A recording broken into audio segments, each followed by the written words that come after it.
So friends, आज हम जो डिस्कस करने जा रहे हैं वो कर रहे हैं हम स्पेशल एजुकेटर का जो भी 2021 के अंदर 17 अक्टूबर को जो पेपर हुआ था उसके जो क्वेश्चन है जो सब्जेक्ट स्पेसिफिक के उसके अंदर 101 से 120 तक क्वेश्चन डिस्कस करेंगे। और ये जो शिफ्ट 1 थी, जो सबसे पहली शिफ्ट थी, उसका पेपर है। उसके बाद इसको हम हर पार्ट वाइज डिस्कस करेंगे। तो चलिए वीडियो स्टार्ट करते हैं। पहला क्वेश्चन जो है वो है, if a coloured blind person choose the occupation to drive a railway engine then colour blindness will be for him. तो एक जो व्यक्ति है जिसे कलर्ड ब्लाइंडनेस है और वो रेलवे मतलब रेल चलाने की कोशिश करता है, रेल का इंजन ड्राइव कर रहा है, तो कलर्ड ब्लाइंडनेस जो उसकी डिसेबिलिटी है या इम्पेयरमेंट है या हैंडीकैप है या डिजीज़ है, क्या होगा उसमें? तो इसका जो करेक्ट ऑप्शन होगा वो है डिसेबिलिटी है। वो जो WHO ने हमें दी थी वो थी, सबसे पहले होती है आपकी डिजीज़ के बाद एक व्यक्ति को होता है इम्पेयरमेंट से वो डिसेबिलिटी बनेगा और डिसेबिलिटी के लास्ट में आएगा आपका हैंडीकैप। तो जो करंट है वो है डिसेबिलिटी, क्योंकि उसे कलर्ड ब्लाइंडनेस तो ऑलरेडी है उस व्यक्ति को, और साथ में जो उसकी जो नॉर्मल एक जो भी वो मतलब जैसे रेल के इंजन को चला रहा है तो उसके बीच में बाधा बनेगी, तो जो बाधा बनेगी तो उसको हम हमेशा डिसेबिलिटी के अंदर आएंगे। Next is which degree of hearing loss is severe hearing loss. तो यहाँ पे सीवियर हियरिंग लॉस की हमें डिग्री पूछी है, तो वो होती है 60 से 75 dB तक। और उसके बाद सीवियर के बाद 75 प्लस में आ जाएगा आपका जो होता है प्रोफाउंड कैटेगरी। जो नॉर्मल हियरिंग होती है वो है 25 dB तक। उसके बाद नेक्स्ट है, if a child moves his head forward and backward while looking at distance object तो विच डिसेबिलिटी इज़ दिस।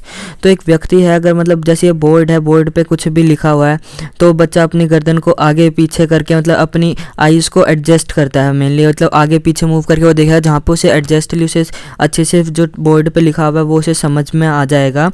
तो उसके अंदर वो इस वजह से गर्दन अपनी मूवमेंट करके अपनी जो आईज़ को है वो एडजस्ट करने के, तो उस बच्चे को क्या होगा? Visual impairment. Next is, which type of children has tendency to develop fear associated with personal and school problems। तो एक व्यक्ति है जिसके अंदर मतलब कि एक फियर डेवलप हो जाता है, किस तरीके से मतलब पर्सनल, अपने पर्सनल तौर पे भी और स्कूल की प्रॉब्लम्स के रिगार्डिंग भी। तो फियर जो हमेशा आता है वो हमेशा हमारी एक इमोशन को से रिलेटेड होता है।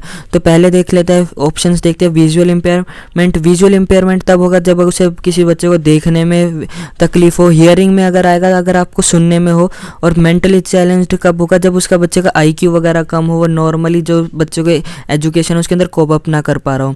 तो इसका जो करेक्ट आंसर होगा वो क्या होगा? Emotionally disturb. जो बच्चा है वो इमोशनली डिस्टर्ब्ड है। Next question is, if hearing impairment child is late identified then it will affect. अगर एक बच्चा है जो से कि हियरिंग इम्पेयरमेंट है और ये जो टीचर्स हैं या फिर पेरेंट्स को काफ़ी बाद में पता चला कि उसके बच्चा जो आपका हियरिंग इम्पेयरमेंट है वो ढंग से सुन नहीं पाता, तो उससे किस इफेक्ट में, किस एरिया में बच्चे को प्रॉब्लम होगी? ऑल ऑफ द ऑप्शंस, या स्पीच के अंदर, speech of child, socio economic status of child. Economics की बात आ गई तो बच्चे की अगर हियरिंग है तो उसमें इकोनॉमिक्स का भी कोई बात ही नहीं। या फूड हैबिट, बच्चे की फूड में अगर टेस्ट में, टंग में कोई प्रॉब्लम होती तो फूड हैबिट में आते। तो जो अगर हियरिंग इम्पेयरमेंट अगर किसी को लेट पता चलता है तो अगर हियरिंग सुन नहीं पाएगा बच्चा तो ढंग से अपनी स्पीच भी डेवलप नहीं कर पाएगा। तो इसका करेक्ट आंसर आएगा वो है speech of child. Which of the following machine translate letter by letter image from scanner into a tactile stimuli। तो इसके अंदर मतलब जो लेटर बाय लेटर जो भी लिखा था उसको एक टैक्टाइल स्टिमुलाई में कौन सी मशीन प्रोड्यूस कर देती? तो इसका जो करेक्ट आंसर है वो है ऑप्टाकन एक मशीन होती है जो कि विजुअली इम्पेयरमेंट बच्चों के काम आती है, जिसके अंदर कोई भी जैसे लेटर लिखा होता है अगर आप उसको प्रिंट कराओगे तो आपको 3D में बन के आ जाता है। Next is, who have to develop orientation and mobility skill. कौन सा जो बच्चा होता है डिसेबिलिटी वाला बच्चा जिसको अपनी ओरिएंटेशन और मोबिलिटी स्किल को डेवलप करना पड़ता है? तो इसके ऑप्शंस देख लेते हैं। विजुअली इम्पेयरमेंट, मेंटली चैलेंज्ड बच्चा जो होता है उसके अंदर फिजिकली कोई ऐसी प्रॉब्लम नहीं होती जब तक कि वो सीवियर या प्रोफाउंड कंडीशन का ना हो। उसके बाद हियरिंग इम्पेयरमेंट, हियरिंग वाला बच्चे को भी कोई प्रॉब्लम नहीं होती मोबिलिटी के अंदर। और जो फिजिकली चैलेंज्ड वाला बच्चा है वो पहले से ही अपना फिजिकली चैलेंज्ड है और उसके अंदर जो उसको है दिक्कत पहले से ही है चलने फिरने में, और उसको वो डेवलप नहीं कर पाता वो, बल्कि जो आपकी असिस्टेड डिवाइसेस होती हैं उसका सहायता से करेगा। तो इसका जो करेक्ट आंसर आएगा वो होता है विजुअल इम्पेयरमेंट बच्चा। जब बच्चे किसी को देख नहीं पाता तो उसे अपनी मोबिलिटी और ओरिएंटेशन स्किल अपने हिसाब से डेवलप करना पड़ता है, और इसमें लगभग एक बच्चे को अपने जो होम रूटीन होता है उसके अंदर भी करने में लगभग 6 महीने लग जाते हैं डेवलप अपनी मोबिलिटी स्किल होती है, क्योंकि वो देख नहीं पाता, वो हर चीज़ टच करके फील करके अपने तभी देख पाता है। अपने जो इसकी जो मेन जो इनका जो असिस्टेड डिवाइस होती है या फिर जिससे हेल्प मिलती है वो होता है इनकी केन। केन क्या होता है, जिसे आप छड़ी कहते हैं, वो होता है। नेक्स्ट इज द लॉस और impairment of normal clotting of blood that a minor wound में result in fatal bleeding is known as. तो ऐसी कौन सी इम्पेयरमेंट है जिसके अंदर की बच्चे को जो क्लॉटिंग होती है ब्लड के अंदर वो नहीं हो पाती है। अगर छोटा सा भी अगर कहीं पे भी कट लग जाएगा तो सीवियर रिलेटेड ब्लीडिंग हो जाएगी और वो मौत का भी कारण बन सकती है। तो इसका जो करेक्ट आंसर तो हीमोफीलिया के अंदर जो आता है आपका क्लॉटिंग फैक्टर जो 9 और 8 के अंदर जो इफेक्ट करके आपका क्लॉटिंग फैक्टर नहीं हो पाते हैं, और जिसके कारण जो आपका कहीं पे भी कट लग जाता है तो क्लॉटिंग नहीं हो पाती है। Next is early intervention services are used for which of the following. जो आपकी अर्ली इंटरवेंशन है वो किस पे यूज़ करते हैं आप, एडोलेसेंट्स पे, एडल्ट्स पे, या ओल्ड एज पर्सन पे, या इन्फेंट्स एंड टोडलर्स पे। तो इसका जो करेक्ट आंसर है वो इसका ऑप्शन नंबर डी, कि आप जो इन्फेंट होते हैं जब बच्चे छोटे होते हैं तभी हम अर्ली इंटरवेंशन को यूज़ करते हैं। तो आप इसको इस चीज़ से भी याद कर सकते हैं, जैसे अर्ली का मतलब होता है कि आपकी जो भी अर्ली स्टेज हो, सबसे पहली स्टेज कौन सी होती है, या तो आप बच्चा इन्फेंट होता है या टोडलर्स होते हैं। तो इससे आप रिलेट करके इसका आंसर टिक कर सकते थे। तो इसका करेक्ट आंसर होगा option number 4। Next is a group of non progressive neurological condition. तो नॉन प्रोग्रेस, पहले इसमें हिंट देखेंगे कौन कौन सी। सबसे पहली बात जो भी इसकी ये पूछा वो पूछा नॉन प्रोग्रेसिव, मतलब एज के साथ वो सिवियर नहीं हो पाएगी, और साथ में न्यूरोलॉजिकल कंडीशन भी है। तो दो दे दिए हैं इन्होंने हमें hint. Next is affecting body movements में, तो आपकी बॉडी मूवमेंट्स में अफेक्ट करेगा। और उसके बाद एक और बात लिखी हुई है मसल कोऑर्डिनेशन में भी दिक्कत आएगी बच्चे के, जिसके कारण डैमेज हो जाएगा 1 और more specific areas of brain. तो यहाँ पे देखो कितने सारे एक ही क्वेश्चन में हमें दे रखे 1 2 3 4 5 हिंट दे रखी है। सबसे पहले ब्रेन से रिलेटेड कौन है और मोमेंट से, तो सीपी आता है इसके अंदर। नॉन प्रोग्रेसिव है सीपी, न्यूरोलॉजिकल कंडीशन भी सेरिब्रल पैल्सी है, साथ साथ जो बॉडी मूवमेंट्स के अंदर और मसल कोऑर्डिनेशन में भी प्रॉब्लम सीपी में होती है। तो यहाँ पे थैलेसीमिया ब्लड डिसेबिलिटी है और सिकल सेल भी ब्लड डिसऑर्डर है, और जो ऑटिज्म है इसके अंदर मूवमेंट में कोई प्रॉब्लम नहीं होती। तो इसका करेक्ट आंसर इजीली आप सेरिब्रल पैल्सी कर सकते थे। Next is when the inner ear is damage, तो what type of hearing loss is this. जब आपकी प्रॉब्लम जो होती है इनर ईयर में होती है तो कौन सा होता है, तो ईयर के मेनली 3 होते हैं, आउटर ईयर, फिर उसके बाद मिडल ईयर, और लास्ट में आता है आपका इनर ईयर। तो उन्होंने पूछा जब आपके इनर ईयर में प्रॉब्लम होती है तो वो कौन सी टाइप की हियरिंग लॉस कहते हैं, तो उसे हम कहते हैं सेंसरी न्यूरल हियरिंग लॉस। तो जैसे इनर ईयर आपका सीधा ब्रेन पे जाएगा और उसके अंदर जो सेंसेस, आपकी सारी जो सेंसेस की प्रक्रिया है वो सब इनर ईयर पे ही आता है, ब्रेन के पास भेजेगा ये सारा। तो आप यहाँ से देखते हो सेंसेस से रिलेटेड और न्यूरल कौन सी होती है यहाँ पे, इनर ईयर। तो करेक्ट आंसर हो जाएगा इसका number option 1 A, sensory neural hearing loss. Next यहाँ पे हमसे एक फुल फॉर्म पूछी हुई थी, वो फुल फॉर्म क्या पूछी है, वो पूछा AYJNIST की फुल फॉर्म क्या है। तो इसका करेक्ट आंसर है अली यार जंग national institute of speech and hearing disability. तो इसका करेक्ट आंसर हो जाएगा ऑप्शन नंबर डी। तो ये कहाँ पे पड़ता है, ये हमारा है मुंबई के अंदर। और यहाँ पे जो दिव्यांगजन भी दे रखा है, क्योंकि आजकल काफ़ी बच्चे कंफ्यूज हो जाते हैं कि दिव्यांगजन लगाए या डिसेबिलिटी लगाए। तो यहाँ पे जो दिव्यांगजन आता है वो ब्रैकेट के अंदर अलग से लिखा होता है दिव्यांगजन। तो इसका करेक्ट आंसर होगा ऑप्शन नंबर डी। ये बिल्कुल ठीक है आंसर। काफ़ी बच्चे कह रहे थे कि यहाँ पे दिव्यांगजन आएगा, तो नहीं, दिव्यांगजन ब्रैकेट में अलग से होता है, इसकी जो फुल फॉर्म में डिसेबिलिटी होता है। Next is which one of the following is not cause due to neurological condition. तो इनमें से न्यूरोलॉजिकल कंडीशन कौन सी नहीं है, सेरिब्रल पैल्सी ये भी न्यूरोलॉजिकल कंडीशन है, पार्किंसंस डिजीज़ ये भी आपके जब न्यूरॉन्स के अंदर दिक्कत हो जाती है तो बनती है पार्किंसंस, और मल्टीपल स्क्लेरोसिस ये भी न्यूरोलॉजिकल कंडीशन। तो इसका करेक्ट आंसर है थैलेसीमिया। थैलेसीमिया आपका ब्लड रिलेटेड डिसऑर्डर है। Next is if we give auditory training to children, मतलब जो बच्चे हैं हम उन्हें ऑडिटरी ट्रेनिंग दे रहे हैं, then it will beneficial for what type of children, तो ये कौन से प्रकार के बच्चों के लिए हेल्प करेगा। तो इसके ऑप्शन देख लेते हैं। डेफ, तो डेफ तो बिल्कुल गलत हो जाएगा कि बच्चा जब सुन ही नहीं सकता तो आप उसको ट्रेनिंग कैसे दोगे, जब वो बिल्कुल ही उसके अंदर डेफ के अंदर बिल्कुल ही सुनने की क्षमता नहीं होती तो आप उसको ऑडिटरी ट्रेनिंग नहीं दे सकते।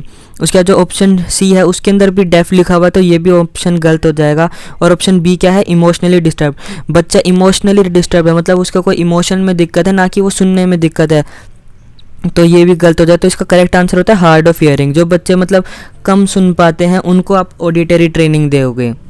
Next is who can learn self care, socialisation and oral communication skills, तो कौन से बच्चे होते हैं, मतलब कौन से इसमें एमआर के पूछे हुए हैं टाइप्स। तो एमआर के बेसिकली इसके हिसाब से 3 होते हैं। सबसे पहले होता है एजुकेबल, जिसे आप एजुकेशन दे सके, दूसरा होता है ट्रेनेबल, जिसे आप ट्रेनिंग दे सके, और तीसरा होता है कस्टोडियल, जिसे आप जो बिल्कुल आपके इसके अंदर आ जाते हैं आपके सीवियर और प्रोफाउंड वाले, तो मतलब जिन्हें मतलब जिसे आप सिर्फ ट्रेनिंग भी नहीं दे सकते, वो अपनी सेल्फ लिविंग या जो डेली के काम हैं जैसे एक्टिविटीज़ ऑफ डेली लिविंग होते हैं उसके अंदर भी उन्हें हेल्प चाहिए होती है। तो इसके जो ट्रेनेबल होता है उसको आप थोड़ी सी ट्रेनिंग दे सकते हो कि वो अपना चल फिर ढंग से कर सके, अपनी डेली लिविंग की एक्टिविटीज़ कर सके, और एजुकेशन वालों को आप एजुकेशन भी दे सकते हो। तो इसका जो करेक्ट आंसर हो जाएगा वो क्या हो जाएगा, ट्रेनेबल मेंटल रिटार्डेशन है उसके, जिससे कि हम सोशलाइजेशन में और साथ साथ कम्युनिकेशन स्किल्स में भी उनको हम हेल्प दे सकते हैं। और सेल्फ केयर भी लिखा हुआ, मतलब जो डेली लिविंग एक्टिविटीज़ है उसके अंदर। नेक्स्ट इज जो सिगम है वो ब्रॉड टेस्ट है, वो कौन से जो हियरिंग इम्पेयरमेंट की जो एज ग्रुप आता है किसके लिए है। तो इसका जो करेक्ट आंसर है वो है 5 to 15 ईयर्स वाले बच्चों के लिए जो ये है सिगम हियरिंग इम्पेयरमेंट चाइल्ड्स के लिए हेल्पफुल होता है। एबनॉर्मलिटीज़ ऑफ बॉडी स्ट्रक्चर, मतलब जो आपकी बॉडी स्ट्रक्चर है उसमें दिक्कत है, साथ साथ आपके अपीयरेंस में भी दिक्कत है, और उसका जो मेन कोज है वो ऑर्गन लेवल पे है। तो आप इसे क्या कहोगे, इम्पेयरमेंट, हैंडीकैप, स्पेशल नीड या डिसेबिलिटी। तो मतलब जैसे बस आपकी कोई मतलब कि डेली लिविंग या किसी काम में कोई बाधा नहीं डल रही तो हम आपको इसको क्या कहेंगे, इम्पेयरमेंट। सिर्फ देखने में ही दिक्कत है आपको, मतलब देखने मतलब कोई आपको देख रहा है तो आपके बॉडी स्ट्रक्चर में ही दिक्कत है आपको, मतलब और किसी जो आपकी एक्टिविटीज़ वगैरह कर रहे हो आप उसमें कोई बाधा नहीं बन रही, तो इसका आंसर हो जाएगा impairment. Under developed language is characteristic feature of, मतलब जब आपकी जो लैंग्वेज है वो आपकी ढंग से डेवलप नहीं हो पाई तो उसका वो किस चीज़ के अंदर आपकी जो कौन सी डिसेबिलिटी है उसके अंदर आपकी लैंग्वेज में दिक्कत देखने को मिलती है। Speech impairment, both hearing impairment and speech impairment, visual impairment या हियरिंग इम्पेयरमेंट। तो सबसे पहली बात, विजुअल इम्पेयरमेंट वाले को कोई बोलने में दिक्कत है नहीं।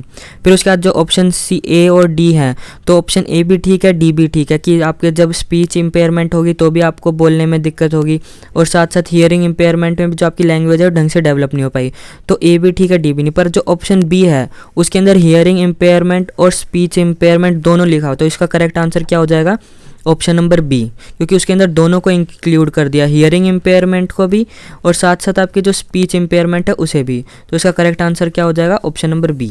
The consequences of impairment in terms of functional performance and activities by individual referred as, दो मतलब कि क्या होता है इसमें क्या लिखा, मतलब जो पहले आपकी जो कॉन्सिक्वेंसेज ऑफ इम्पेयरमेंट मतलब इम्पेयरमेंट के कारण आपकी जो फंक्शनल परफॉर्मेंस है उसके अंदर बाधा डल रही है, और साथ साथ जो आपकी एक्टिविटीज़ है जो डेली लिविंग की उसमें भी दिक्कत डल रही है।